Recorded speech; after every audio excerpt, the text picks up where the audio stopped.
Hi, I am Angela McKinnon and I'm a graduate student at Arkansas State University.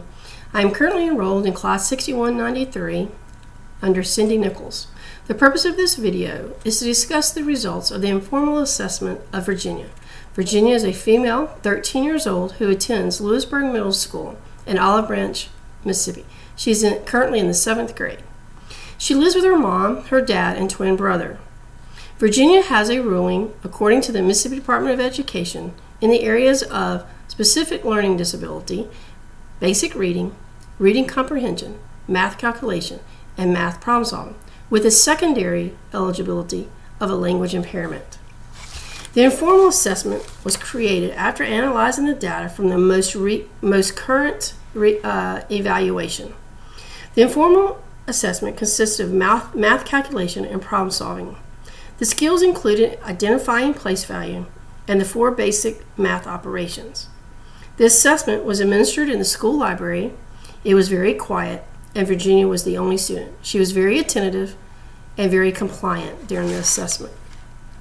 The mastery of this informal assessment was 70% or better. There were 14 possible points, whereas Virginia scored 8 of those 14, scoring a 57%. This score is consistent with the most recent evaluation. This score indicates that Virginia is at least 4 grade levels below her peers. The results of the informal assessment is valid as they concur with the most recent evaluation of a language impairment and a specific learning disability. During the assessment, she tried very hard to complete each problem. I noticed that she used tally marks when she was doing all of the basic operations. She didn't miss any of the basic addition. However, she missed 1 or 2 of each of the rest of the basic operations. She is very helpful. She wants to make sure that everybody's happy with her. She's a pleaser. She does try hard, and she will tell you if she can't do something. I noticed that she made the comment that there were some things that seemed to jump out at her on the paper.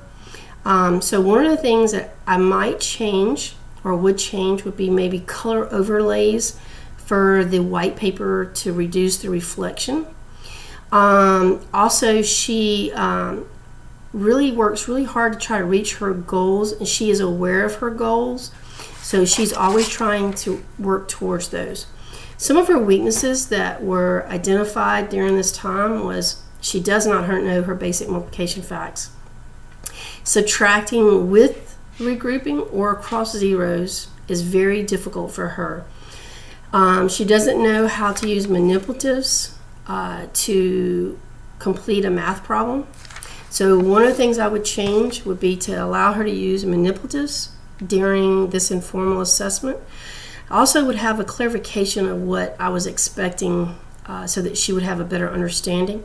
And then the last change I would make for this assessment would be I would read everything to her, including the math problem.